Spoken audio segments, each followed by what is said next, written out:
Good morning, all. Welcome to the first webinar in the Simplified Parenting with Suhasini WhatsApp community channel.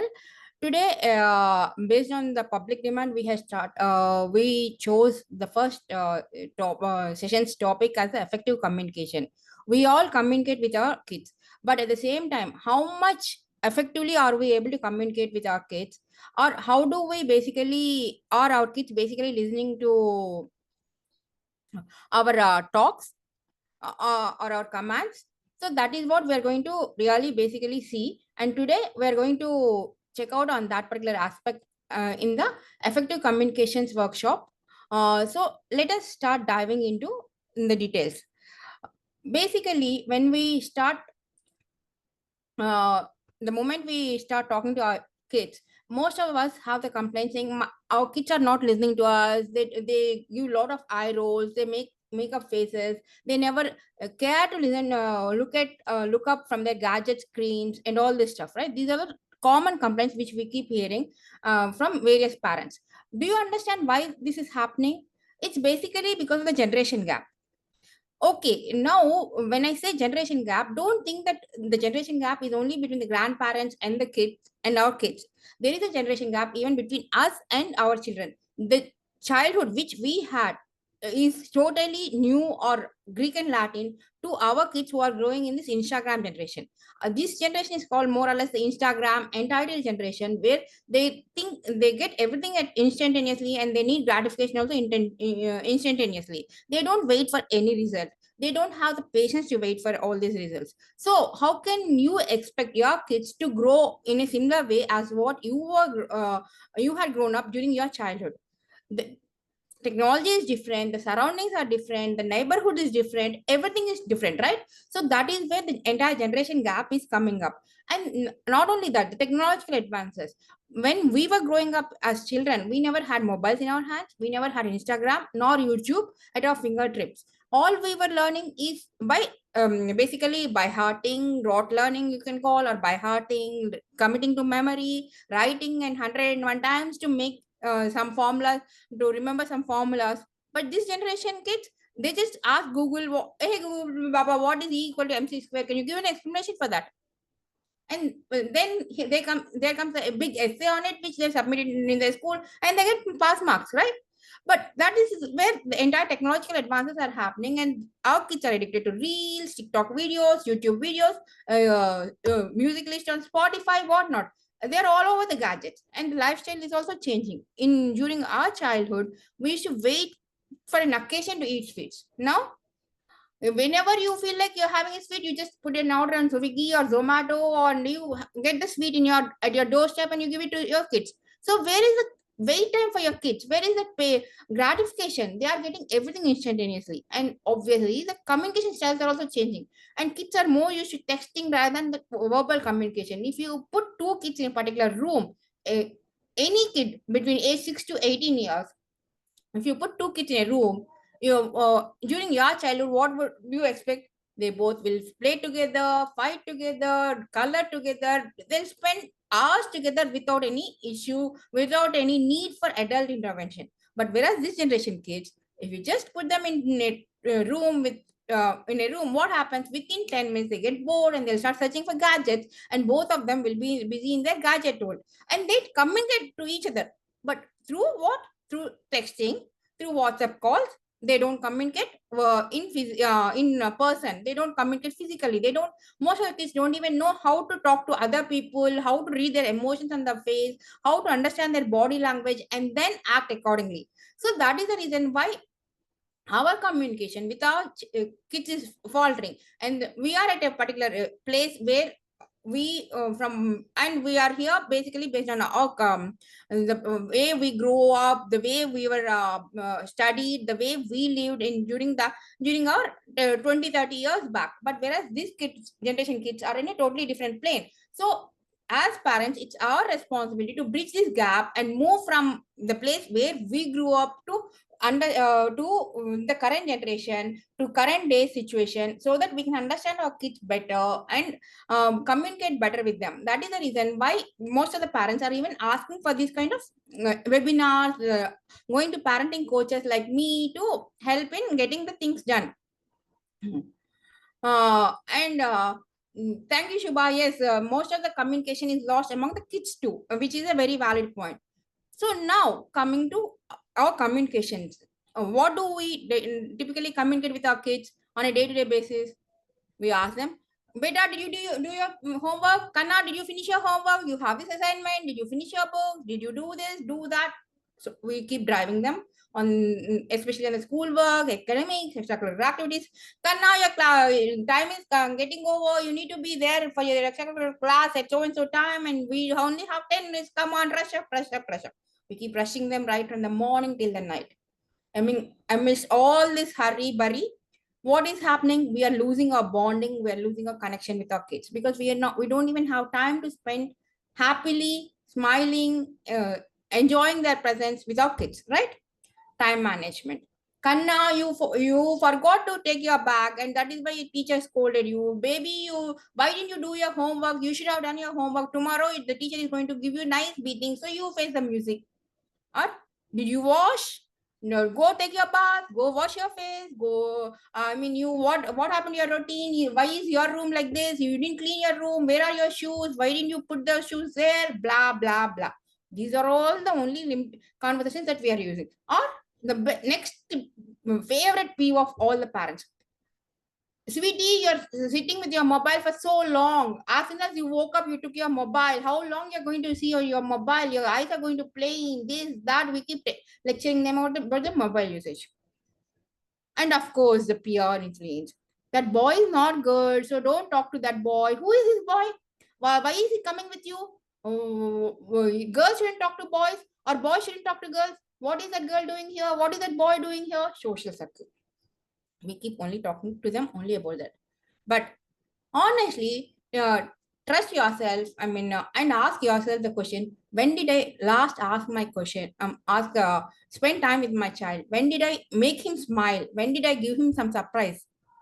If you ask yourself honestly, you'll understand that no, we never had time to basically sit down with the kid, understand his problems, or do anything. That is the reason we need to understand what is going wrong. When I had given you so many examples, right? Like the family conversations about academics, extracurricular activities, technology usage, and future planning. The next basic main concern for all the parents. We want our kids to achieve their dreams and goals. Some parents say that the kids have to live for their dreams and goals, not for kids.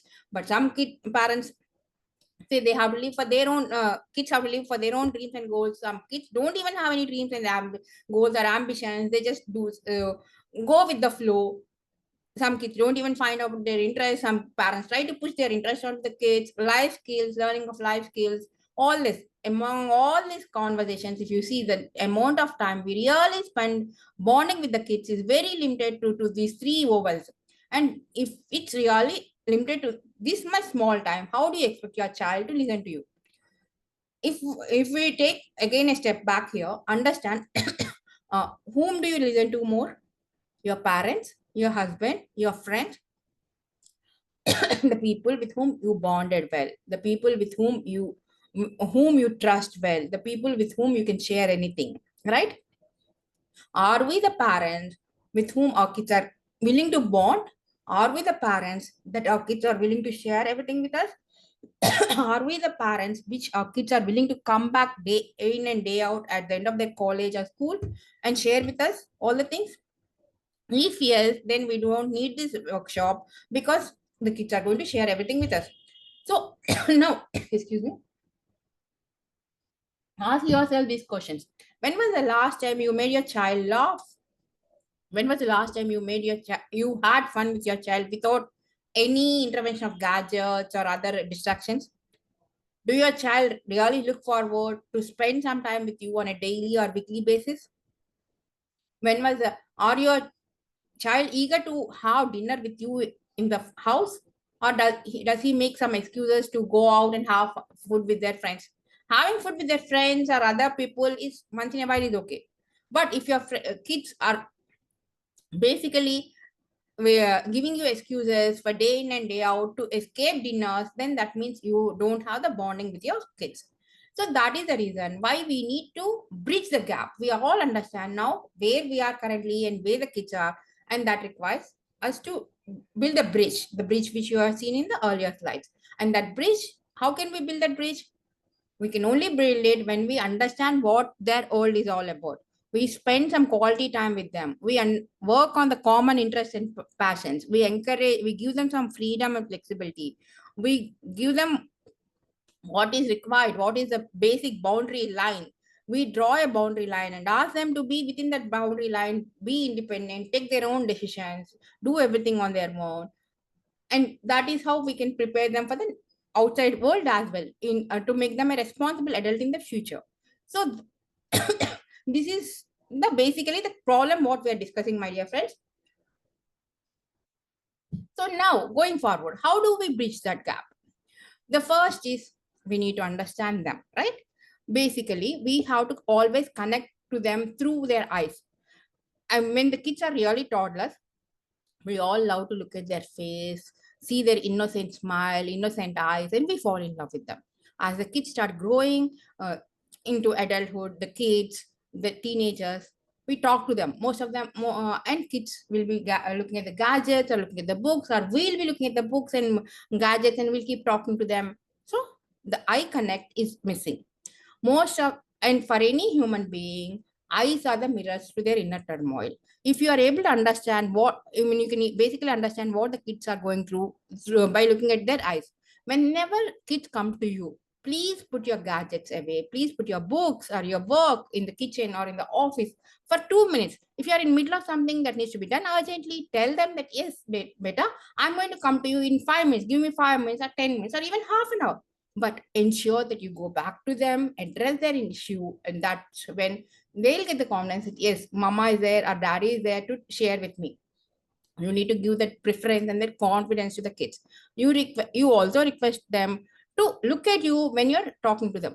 Whenever, like, Kanna, did you do your homework? You, if you shout from the kitchen and kid is sitting in front of the TV and watching TV, he'll not listen. He'll not react. That is where the entire disconnect is coming. So walk up to the child, touch his shoulder, touch her shoulder, or touch their head. Ask them, baby, did you do your homework? When you're looking at their face, take the mobile from their hand and look at their face and talk. Obviously, the thing will sink into their brain and they'll start responding to you. Initially, there will be a little disconnect because they're not used for this kind of reaction from you, right? So slowly, when you keep doing it again and again, definitely they'll start sharing with you and they'll start listening to you. The second way is to basically lecture less and listen more. This is one point which I learned during my Montessori teacher training, because the way Montessori teachers, not teachers, adults observe the child is only like how a fly on the wall in the house behaves. They'll be totally unobtrusive. They don't even understand what they cannot. The child doesn't feel that Montessori adult is a disturbance in the environment. And whenever the child forgets to keep the things back in their place, or forgets to switch off the light or switch on the fan and stuff like that, they issue only one single command saying, whatever that Tom or Hari or Ram, can you please go and switch off the light, please? That's all. No other extra spice here or extra word there. Please and that command. Then the kid will automatically follow it. In the same way, but what happens in our house, typically even in my house, what happens is whenever kid forgets to switch off the fan when they are coming out of the room, they say, how many times do I have to tell you to switch off the fan? It's so much of waste of electricity, blah, blah, blah, blah. We'll start lecturing. I was in that same position earlier when prior to getting this Montessori training. So now I understood, no, I need to keep telling my child, Sai, did you switch off the fan? Then he'll remember, oh no, he'll go. You follow this for a couple of times, 10 times, 15 times, automatically that habit will start inculcating. The more you lecture, the more they'll shut their ears, shut their eyes, and then they'll try to act like as though they're totally dumb. So don't nag them continuously. Don't tell them that you are not capable, you're not doing this, you don't blame them or shame them. Just give them command as to what they need to do. You don't even have to give it in a command format, give it in a requesting format. And also become an active listener. try to understand their body language, try to understand their pain through their eyes, their body language, the way they behave. So, and ask them open-ended questions. What do you think about this? Well, how did we do this? What is the reaction for this? When you start asking all these open-ended questions, it will start connecting with you more and more. Next is, you need to be always in a use the affirmative sentences, and always give them the positive encouragement instead of blaming and shaming them. If your kid fails in an exam, or if you get scores less marks, look at that child next door, he gets 25 out of 25, but why are you getting only 10 out of 25? Getting 10 out of 25 is not a bad thing, but don't compare. Okay, you got 10 out of 25, so what is that we need to do next? How can we bridge that gap? How can we get 24 or 25 next time? Ask them in such a positive manner. Refrain from making threats or shaming the kid, comparisons. Stop all these things. Be empathetic. Oh, I understand you got 10 out of 25. What are your feelings at that point of time? Oh, did you feel really bad? But it's okay. Oh, that we can go ahead with the future life. Ask them. Be empathetic. Understand their emotions. Be patient enough to listen to their side. Why he got 10 out of 25? Maybe he didn't read, maybe he didn't practice, maybe he didn't have time, maybe he's not feeling well at that point of time. Ask them, give them an opportunity for them to explain. Once when they explain, then you start cribbing. Then you start telling them. But tell them in a positive way. Okay, this is fine. Things, whatever has happened. So going forward, next time, what can we do to make it in a better format? What can we do to get a better result? When you start asking them, then they'll understand that yes, my parents are not judging me. They are there to help me. They are explaining me, giving me opportunities to help me how to come out of the situation. This is what basically again comes into the critical thinking skills. You are giving them the situation, and you are like giving them the clues as to how to critically think through that particular situation and act upon it. This helps them when they reach their teenage, especially when, because of the hormonal rush, because of the physical changes in their body, everything, teens act overconfident and they start behaving very rashly most of the time. So now when you start training your kids in pre-teens itself about the critical thinking, how they can think through any situation before taking a call, most of the problems in teenage can be avoided. And the open-ended questions, what I've mentioned earlier as well, I had there are some more of for them. How could we do this in a different way? What kind of support did you expect from me to solve this problem? Can you solve this problem on your own, or do you need any support from my end? What do you think the feelings of the other person when or the person impacted because of this situation? Ask them questions like that. Be patient enough. Your kid doesn't, especially preteens and teens, don't have emotional regulation. It's only you as an adult who has it, who has experience, who has ability to regulate your emotions.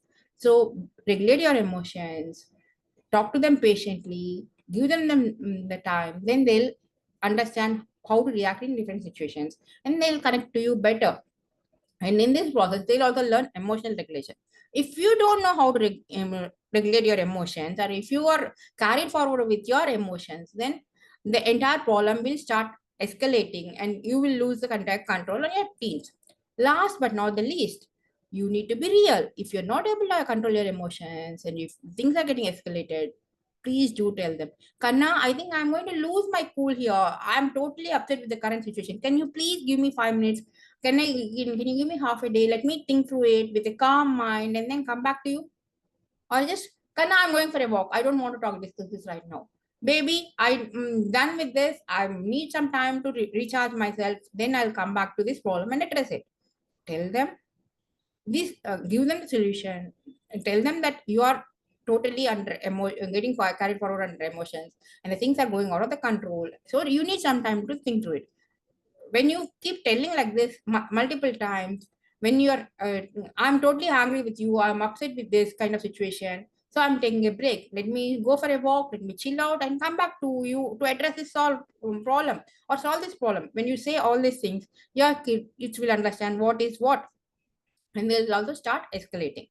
So now these are all the 5 crucial tips for you to have an effective communication with your kids, to bond with your kids better, to basically influence your kids to make and make them grow into emotionally strong individuals. But you might be wondering, there is one particular 0 point which I'm not talking, but it's getting repeated again and again. What is the 0 point? It's basically bonding with the kids. You can do all these things provided you have a good rapport or bond with your child. How do we bond with them? We need is the question. Our bond as a parent got established the moment the child is born. But over a period of time, because of our family duties, because of work pressure, because of so many other distractions, we are losing this bond, and that bond is becoming weaker and weaker. So it is the responsibility, the first and foremost responsibility of the parents to basically rebuild that bond, whatever it is getting weakened, because kids cannot understand how, or doesn't know or doesn't have the clues to build this bond together. So give them that confidence that you're not going to judge. If you are able to tell before any important exam, if before any important event in their life, but no matter what the outcome of this event or exam or whatever it is, I'm going to love you, I'm going to be there to support you, I'm there with you. Half the teenage suicides will not be there after plus 10 and plus 12 releases, right? Results. The reason why most of the kids are attempting suicides is not because of teenage depression, is not because they are scared of themselves. They are scared what parents will of the parents' reaction, what parents will think about them because they failed in the exams. So, as parents, it's our responsibility to tell them that yes, you are important to us. This exam, whatever it is not important. You give your best. You do work hard, give your best so that you can go settle in future in a bright way. But exam is not the end of the life. Give them that confidence that you're not going to judge them and you're there with them forever. Share their world of passions and interests. If your kid loves sports, talk to him about that particular sport, be it cricket, football, or hockey. Understand from them. Sometimes they might be more experts when compared to you. So ask them to teach what they learn, know about their sports, or their passion, or their interest. Ask them to teach you about the video games, the which they love to play, be it with the Roadblocks, Minecraft, or whatever it is. Spend some time with them, learning from them. They really, all the kids love teaching to their parents because all along they've been learning from us, right? They want the role reversal. If you happen to observe the small kids, most of the people, most of the kids, 99% of the kids do the role play of a teacher. Why? Because they had already fallen in love with the teacher and they want their child to basically, and they want basically to be like to become like a teacher. That is the reason why they do all these role plays. That is the reason why they would love to teach you what they like, what they're experts in. So ask their help in learning the technology, be it Instagram, TikTok, or the video games, their own passion like sports. For example, in my case, my child is into too much into cricket, and I don't know. I know at a high level cricket, not in depth. So now I'm learning to all the nitty-gritties of cricket from him. That is how you need. Too much into cricket. So now again, you both can, as a parent, you can also start basically learn a new hobby or an activity together, which will be the good bonding moment for you as a parent and child. It can be swimming, it can be art, craft, mandala art. You can practice meditation together, you can do fitness together, whatever it is. Doing some activity together on a day-to-day basis helps you in a long way. And you need to have a particular family quality particular family rituals depending on your family circumstances, like watching every Friday movie together, or going for a long walk on a weekend, getting up early on the weekend mornings to go for a long drive, something like that. Decide and determine what is good for your family. Have a family ritual which your child loves, and he always looks forward to come back to this particular ritual. Maybe baking him a good breakfast, preparing a good breakfast for him on the weekend, giving him in the bed or something like that, which he can relate to and he can share it with his partner and with his kids in the future life. Last but not least, be real.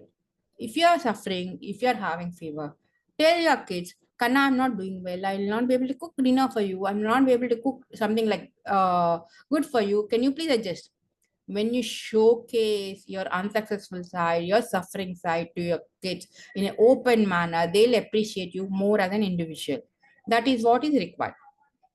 So this is what are the important points that as a parenting coach, I will try to give you, especially about how to implement, how to make your communication better with your kids. I hope you like this. If you want to know more, you can always join my community, which is there in WhatsApp or in the form of blogs, lengthy articles, podcasts, and YouTube videos.